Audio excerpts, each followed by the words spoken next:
Bom, estamos aqui na residência do Dr. Reginaldo Teixeira Chalhubi, uma das personalidades do estado do Rio de Janeiro, eminente procurador do estado por vários anos, grandes serviços prestados à sociedade fluminense, nascido em Bom Jesus do Itabapoana, filho do libanês Elias Melim Chalhubi e Amália Teixeira Chalhubi. Adianto que a professora Amália tem uma ascendência portuguesa e é interessante observar como aqui em Bom Jesus do Itabapoana a gente constata esta união das colônias libanesas e portuguesas, como é o caso do Dr.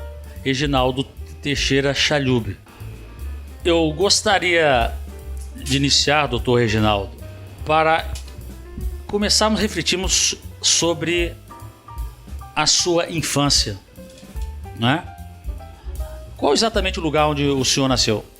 Eu nasci naquele velho sobrado construído pelo meu avô,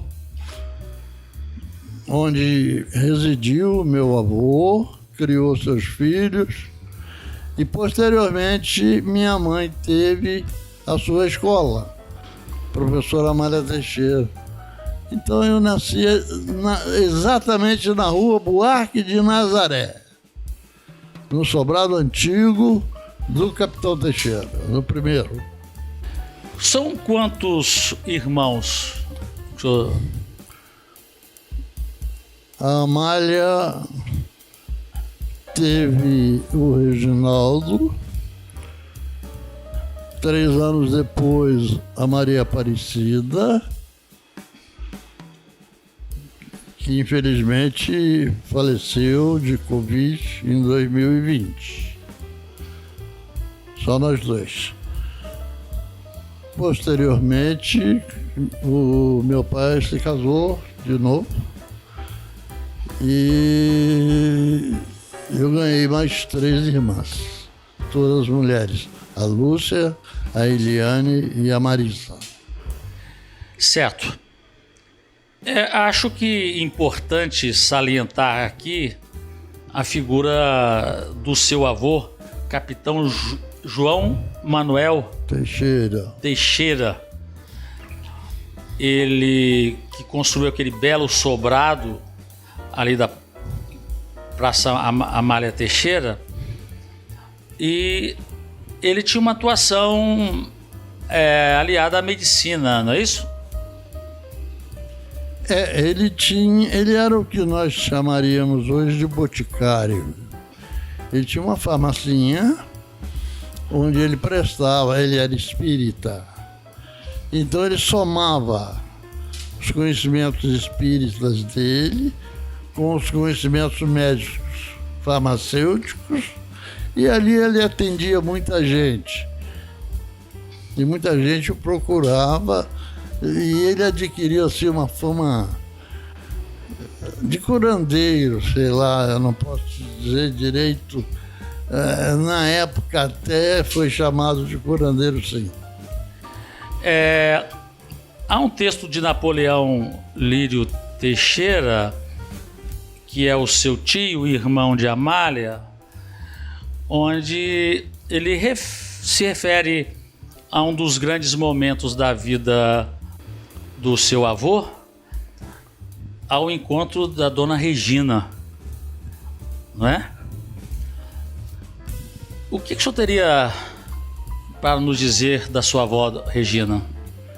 Só referências de outras pessoas. Infelizmente, eu nunca tive a oportunidade, que muita gente ainda tem, de chamar vó.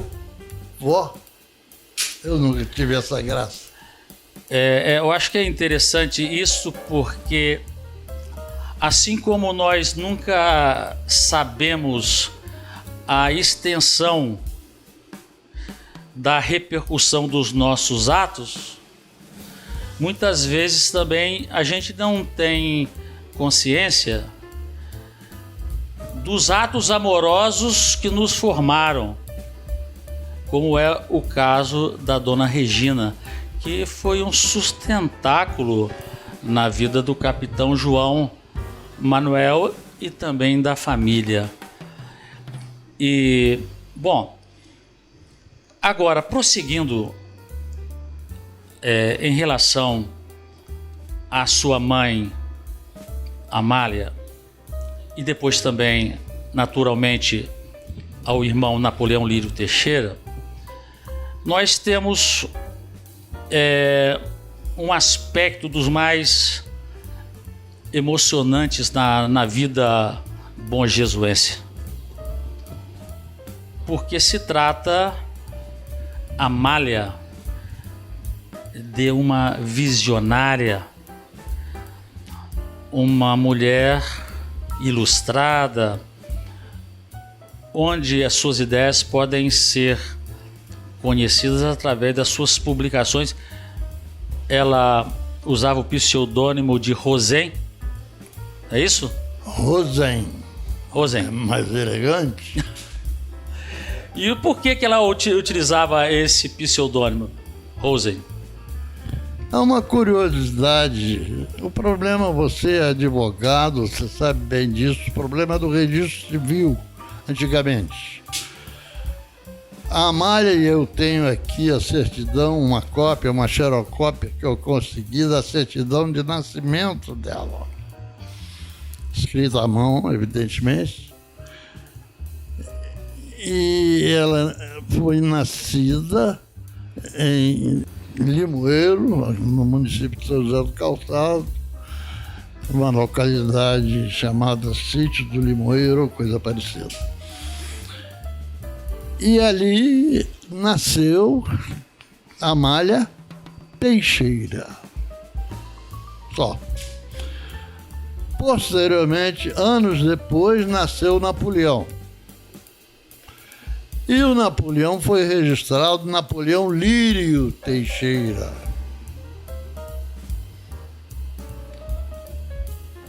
É notícia dada pelo próprio Napoleão que o capitão Teixeira, por haver registrado ele como Lírio, passou a chamar a filha de Amália Rosa. E ela foi Amália Rosa Teixeira até se casar. Embora no registro civil constasse só Amália Teixeira. Perfeito. E o importante salientar na vida da Amália é aquele desejo de contribuir para uma sociedade culta e via na cultura a dimensão libertadora do ser humano. E ela fundou a Escola Bom Jesus, não é isso?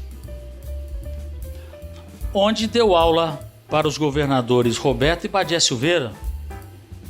O que o senhor poderia informar a respeito dessa escola e dos frutos dela?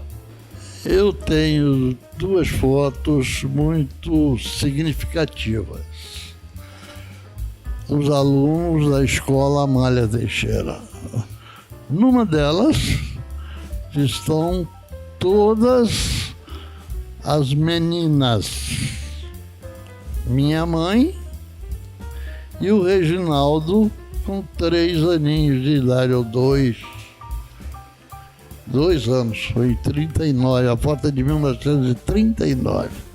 E outra foto semelhante, somente os meninos, a Amália e o Reginaldo na mesma posição. Então o que eu posso dizer é que eu era um garoto que circulava por ali, mas não tenho conhecimento, não tenho lembrança, não tenho, infelizmente, não tenho sequer um lampejo que me traga, assim, alguma coisa da escola, nada, absolutamente nada. Sua mãe falece de forma que comove toda a nossa sociedade. Jovem, ela falece em 1940. O senhor tinha que idade? 3 anos. E esse é um momento assim muito traumático para a nossa sociedade.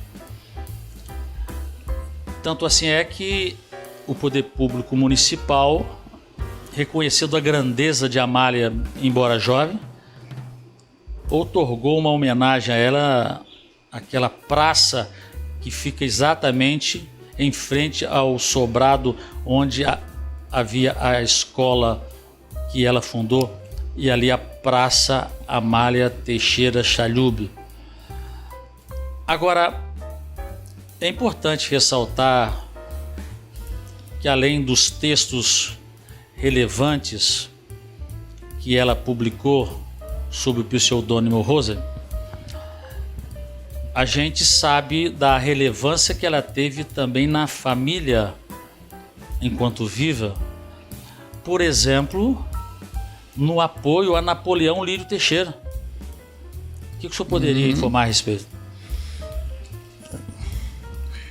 Tem muita história para contar. A Amália era uma sonhadora. Ela, antes de conhecer o meu pai, e eu tenho isso escrito em várias cartas e documentos que eu guardo com muito carinho, eles eram pobres. Napoleão queria estudar. Ela enviou Napoleão para o Rio de Janeiro. Custeou todo o curso do Napoleão em medicina.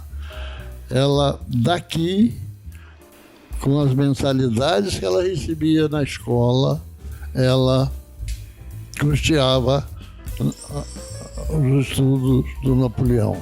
E ele é muito grato, e ele registrou isso em várias publicações que ele fez.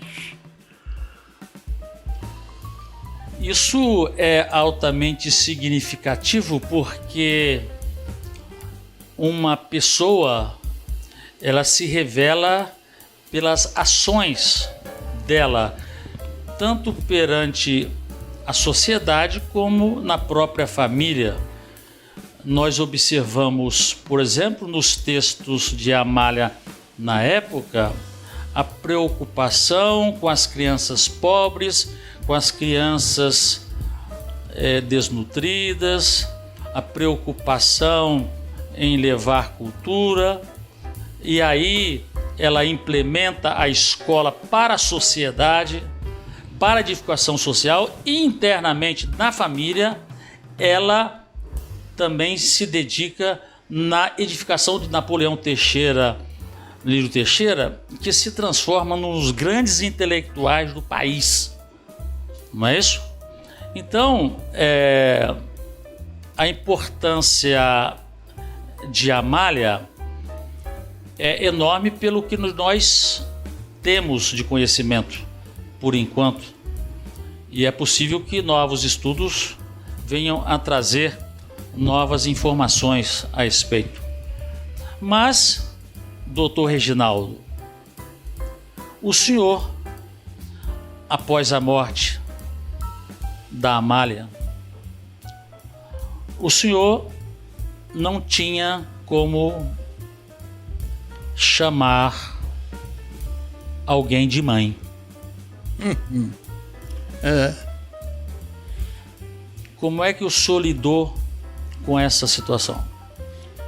Vou voltar um pouquinho no tempo para esclarecer, talvez justificar um pouco da personalidade da Amália.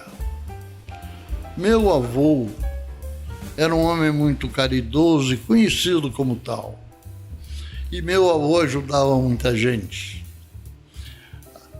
Na rua Aristides Figueiredo, onde tem hoje um supermercado fluminense, na subida do cemitério, prossegue-se para a direita na Aristides Figueiredo.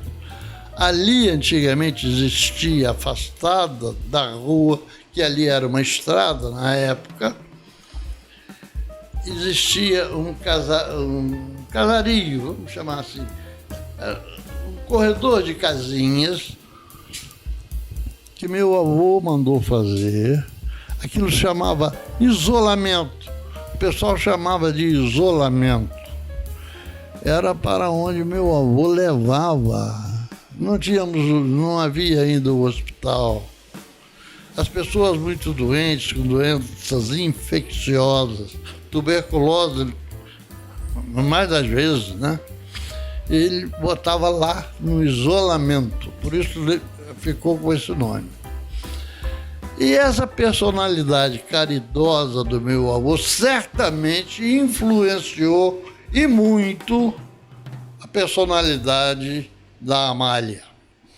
E ela estudou, ela quis ser professora, e como professora, ela era uma idealista, caída num terreno fértil, numa terra fértil, brotou a personalidade da Amália Teixeira. Parece-me. Bom, e sobre esta questão do seu proceder, né, do seu agir diante da circunstância de repentinamente não ter alguém para dizer mãe? Eu passei por casa de parentes. Eu estive na casa da tia Alzira, que é a mãe da Esméria, esposa do governador Roberto Silveira. Depois eu fui para casa da tia Nabirra, que é uma irmã de meu pai, lá em Bom Jesus do Norte. Voltei para casa de minha tia Tepiti, mãe do Dr. Michel Saad, todas as minhas tias, e fiquei de casa em casa até que meu pai se casou de novo. Foram 2 anos em que eu peregrinei por casa de parentes, até que meu pai se casou de novo e eu então fui para casa. E em casa, com a esposa do meu pai, eu era um menino que eu não tinha mãe. Todos os meninos tinham mãe. E eu tinha aquela coisa de não ter mãe. A partir do momento em que meu pai se casou, eu me empoleirei na janela, porque eu não podia ir para a rua. Eu ficava na janela de casa, em cima de uma cadeira, e eu conhecia os meninos todos da rua. E sempre que aparecia um moleque daqueles, mais ou menos da minha idade, eu me virava para dentro de casa e gritava com força: mãe! Para mostrar para ele, saber que eu já tinha mãe. E isso eu me lembro com muita saudade, eu me arrepio disso. Eu lembro bem disso, me lembro bem disso. Parece que eu me escuto gritando: mãe! E realmente eu tive uma excelente mãe na Denair, a segunda esposa do meu pai. Interessante, falando sobre exatamente as ascendências, a própria ascendência da dona Denair, a sua segunda mãe, ela é também portuguesa, do arquipélago dos Açores. Apenas uma observação que me parece interessante, né? Porque mostra como em Bom Jesus houve essa união entre essas colônias. Eu gostaria também de apontar, porque nos escritos interessantes de Amália, embora o senhor tenha salientado que ela tenha nascido em Limoeiro e Calçado, e assim o é, ela se diz bonjesuense, né? do texto. Nós, monjesuenses, né? Então, e o Tarsílio de Aquino, um grande pensador monjesuense, muito amigo de Amália. Ele cunhou um neologismo, a palavra bom jesuísta. Bom jesuísta. Isto é, aquele que, não nascido em Bom Jesus, vive como se bom jesuense fosse. Exatamente. Então, eu deduzo das próprias palavras da Amália, se considerando bom jesuense, né, que ela estaria dentro desse conceito idealizado pelo genial Tarsílio de Aquino, né? E passamos também agora imediatamente para Napoleão Lírio Teixeira, que foi fazer uma carreira brilhante no Paraná, não é? E ele, além de médico psiquiatra renomado, ele era escritor em vários jornais, várias publicações, ele era cronista, né? E numa dessas crônicas lá no Paraná, chamada O Circo, ele se refere à infância em Bom Jesus, quando ele vinha ao circo, né? Uma crônica admirável, né? E acrescentando também um outro detalhe, nós temos um outro bom jesuense aqui que fez história importante no Paraná, que foi José Roberto Silveira, Zequinha Silveira, irmão de Roberto e Badia Silveira.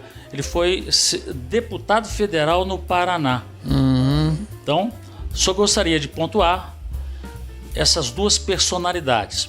Mas em relação ao Napoleão, o senhor tinha um certo contato com ele, não é isso? Tinha sempre. O que o senhor poderia nos falar um pouco sobre a personalidade de Napoleão? Napoleão era, sobretudo, e comigo, um tio muito preocupado. E ele me escrevia de 15 em 15 dias. Cartas longas, e ele tentava fazer a minha cabeça para ser militar, porque ele era militar. Ele se reformou como coronel médico. E ele queria que eu entrasse para o colégio militar. E o meu pai foi contra, por causa de muitas coisas que a minha mãe deixou escrito. Meu pai lia, sabia disso. Então, Napoleão tentou me levar para a carreira militar. Mas, em relação às outras demais coisas, ele me influiu terrivelmente, magistralmente, para os estudos, para a progressão, para o progresso intelectual, para os livros, principalmente para os livros, que é bom companheiro. Certo, é importante fixar um pouco no nome do Napoleão Lírio Teixeira, porque ele formou-se em psiquiatria e ele era uma pessoa devotada à ciência, no caso específico desta área. Tenho aqui, por exemplo, o livro dele, Psicologia Forense, Psiquiatria Médico Legal. Psiquiatria Médica Legal. Médico Legal. Napoleão Lírio Teixeira, professor catedrático de Medicina Legal da Faculdade de Direito da Universidade do Paraná, isto em 1954. Nós temos aqui uma outra obra muito importante dele, chamada O Suicídio, e que se refere a ele como do Corpo de Saúde de Exército, docente, livre de Psiquiatria e de Medicina Legal da Faculdade de Medicina da Universidade do Paraná, o que mostra a grandeza intelectual de Napoleão Lírio Teixeira. E eu tenho, graças a você, a doação deste livro Plantando para o Amanhã, Crônicas de Napoleão. Eles foram preparados, esse livro foi preparado pelo filho dele, Regis, uma obra também admirável. E, doutor Reginaldo, eu gostaria de perguntar ao senhor o seguinte: como se explica que nós vivamos nos escombros dos esquecimentos de grandes personalidades que realizaram grandes feitos, grandes obras, como o doutor Napoleão Lírio Teixeira, por exemplo? O problema era de comunicação, não é? Veja, hoje nós estamos fazendo voltar ao conhecimento público inúmeros artistas de épocas passadas. Napoleão se ausentou de Bom Jesus menino, formou-se e cuidou da sua vida lá. E como ele pertencia ao exército, ele foi sendo removido de épocas em épocas. Ele rodou esse país todo, porque ele era militar. E acabou se fixando em Curitiba. Ao se fixar em Curitiba, ele já era um homem amadurecido, curtido pelos ensinamentos militares. Acredito eu, veja bem, eu não sou testemunha disso, evidentemente, mas é presunção. Então, eu presumo que ele, ao chegar em Curitiba, ele já curtido, já preocupado e já muito amante da literatura, dos livros, ele se fixou e ali então ele começou a se dedicar à medicina. Já formado em medicina, ele se especializou, porque provavelmente a convivência dele com a soldadesca ao longo de todo esse período desenvolveu nele, veja bem, provavelmente, desenvolveu nele a necessidade, ele viu no contato com os soldados, ele viu a necessidade de um estudo mais aprofundado da mente humana, ele passou a conhecer melhor as pessoas, e ele se dedicou então à psiquiatria. E da psiquiatria, ele vislumbrou no direito a vinculação com a medicina legal. Então, ele, estudioso e culto como era, não foi difícil para ele fazer concurso para a universidade, para ser catedrático lá na universidade, na Faculdade de Direito da universidade. Depois ele voltou e foi catedrático, e fez o exame da cátedra para obter a cátedra na Faculdade de Medicina. Presumo, acho que foi isso. Veja bem, eu era um menino nessa época, eu não posso afirmar nada com absoluta certeza. A gente observa nas crônicas do Dr. Napoleão Lírio Teixeira a menção sempre a Hilda Fassbender, Montjesuense, descendente de suíços, não é isso? E é interessante observar este apego familiar, né, que norteia toda a vida da sua família, inclusive nos textos do Napoleão. A tia Hilda era uma das lindas criaturas forjadas por um belo casal que foi o alemão, seu Sigismundo Fassbender, e Dona Otília Sardem Fassbender. Uma família linda, e a minha tia era filha desse casal. Era uma criatura adorável, mulher muito bonita, culta, que se adaptou muito bem ao Napoleão, e os dois viveram felizes a vida inteira. Era uma criatura sensacional. Adorava a tia Hilda. O senhor bem falou aí sobre o interesse do Dr. Napoleão no estudo da mente humana. Eu fiz referência a esta crônica do circo e me pareceu muito oportuno salientar a finalização desta crônica, onde ele, ao final, constata de que uma pessoa ia sempre ao circo para ver os trapezistas. Todo dia, e os trapezistas se apresentavam e ele aplaudia.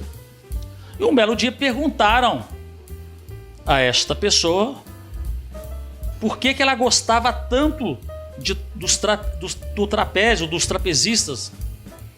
E ela respondeu, terminando a crônica magnífica do Dr. Napoleão. Ela responde: eu venho aqui para ver os trapezistas, para esperar o momento que eles possam cair ao chão. E conclui que na vida, muitas das pessoas aplaudem na expectativa de que o aplaudido possa vir a cair ao chão. Um dia ser vaiado. É um texto de um conhecimento psicológico importante, doutor Reginaldo, porque, e aí eu gostaria de pontuar, porque nós vivemos numa sociedade em que,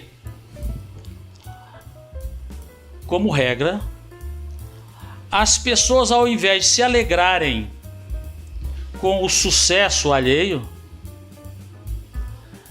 as pessoas costumam amaldiçoar o progresso alheio,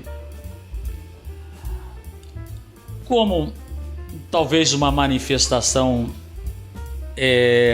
de precariedade, de impossibilidade de trilhar os caminhos do sucesso, do êxito, por um ou outro motivo. Mas o senhor está de acordo com essa minha assertiva de que, como regra, a gente não observa as pessoas, né, felizes com o progresso do outro? A resposta não é difícil, a resposta se resume em uma palavra só. A inveja é um mal inerente em todos nós temos inveja, umas melhores que as outras. Geralmente, nos tempos atuais, a nossa sociedade, maltratada por todos os conflitos e por todos os exemplos que os dirigentes têm dado a esse povo, a nossa sociedade está ferida, carcomida, maltratada. Então ela está tão sofrida que ela ela passou da admiração para a inveja.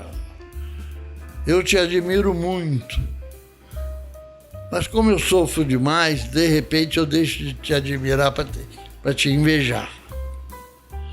E ao te invejar, eu de repente, e talvez inadvertidamente, eu desejo que você não seja como é. Eu gostaria de estar no seu lugar. Então isso só um especialista poderia explicar. Eu não sou especialista no assunto, nunca estudei o assunto, nunca estudei a mente humana, mesmo porque se eu começar pela minha, eu acho que eu vou fracassar. Então, mas eu acho que é isso. A resposta que eu posso dar é a inveja. Tudo isso chama-se inveja. Doutor Reginaldo, dentro ainda desta linha, eu gostaria de trazer também uma reflexão que eu acho importante. Porque nós observamos na sociedade avanços científicos dos mais extraordinários. Quando você vê um avião, quando você vê um próprio veículo e você vai abrir um veículo, quando você vê hoje a internet, você vai perceber como é que as ondas eletromagnéticas que ultrapassam o espaço e atingem as rádios, televisões. O que eu quero dizer? A humanidade teve um avanço tecnológico extraordinário, fruto da capacidade humana. Essa capacidade humana fenomenal, que construiu verdadeiros milagres. E eu gostaria de pontuar isso. Como se pode conceber que, se por um lado nós temos um desenvolvimento intelectual, científico extraordinário de um lado, nós observamos a sociedade medíocre, as pessoas incapazes de refletirem, sem capacidade de percepção de um futuro, de construção, envoltas em situações pífias, em assuntos banais. Como é que se pode conceber este conflito evidenciado por essa circunstância, doutor Reginaldo?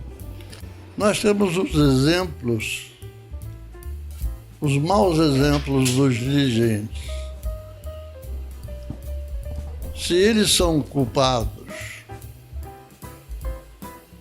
de submeterem mal os povos que são por eles dirigidos, e nessa direção se inclui principalmente a educação, que qualquer povo, para a felicidade de qualquer povo, ela tem que começar pela educação, e a educação começa em casa, começa no berço, começa no arrastar de uma cadeira para se sentar à mesa para comer, começa no pai chamando a atenção do filho para não tirar o boné da cabeça na hora do almoço, começa no fato de, como eu fui criado pela minha segunda mãe, dentro de casa, respeita seu pai. Respeita seu pai. Em cima da mesa tem frutas. A mais bonita é a do seu pai. O pedaço melhor da galinha é do seu pai. Essa é a educação que começa em casa. Depois a criança vai para a escola. Lá ela vai encontrar um professor para instruí-la. E assim é o progresso da educação, e você sabe melhor do que eu. Acontece que no mundo inteiro o poder, a ambição, o dinheiro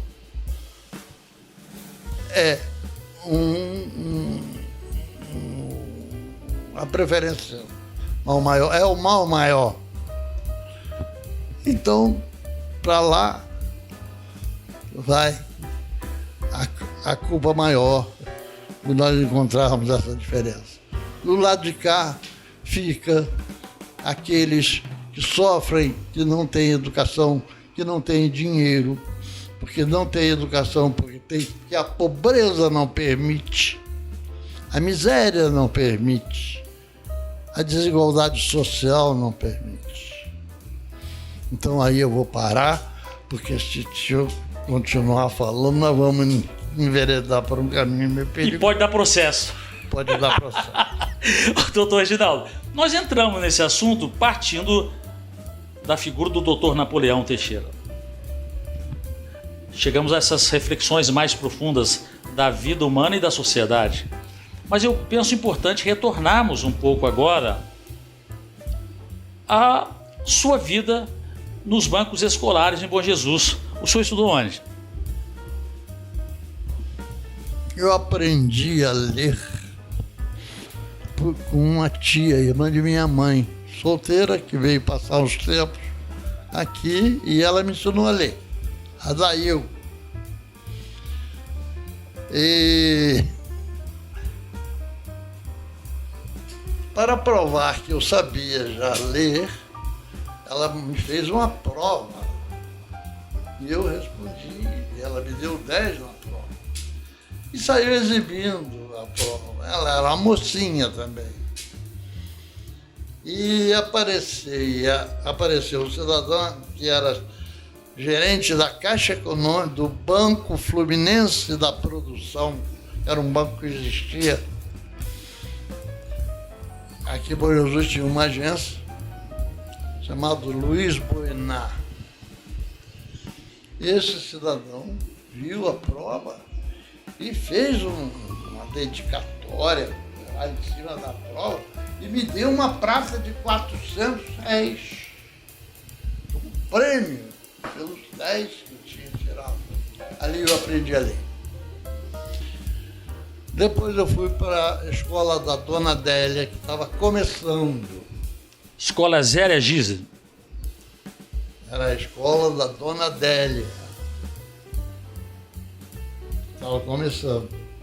Fui aluno da irmã dela, Dona Bárbara, e começou a me ensinar os rudimentos escolares. E a escola foi progredindo, passou a ser um ginásio, e Dona Adélia Bifano era uma criatura excepcional. Transformou aquilo num ginásio exemplar. Muita gente boa saiu dali. Pena que tenha acabado. Acabou. Mas eu estudei ali. Dali eu cheguei na idade de fazer o exame fui para o grupo escolar. Estudei no grupo escolar Pereira Passo, que era onde é o Big Hotel hoje. Prédio histórico para Bom Jesus, porque ali foi a primeira intendência, ali foram feitas reuniões com vistas à emancipação de Bom Jesus. Quanto à história de Bom Jesus, o doutor Gino conhece muito melhor do que eu. Muito bem. Dali, eu fiz o exame de admissão ao ginásio, preparado particularmente pela professora Judite Arantes, uma criatura boníssima, uma moça formidável. Judite Arantes do Nascimento. Do Nascimento. Na época ela era só Arantes, porque ela era mocinha ainda. Fiz o ginásio Rio Branco, 4 anos de ginásio, e já pensei até escrever para relembrar figuras notáveis dali. Uma figura que ninguém fala do Colégio Rio Branco, professor Silvio. O professor Silvio era um velhinho, sem dente,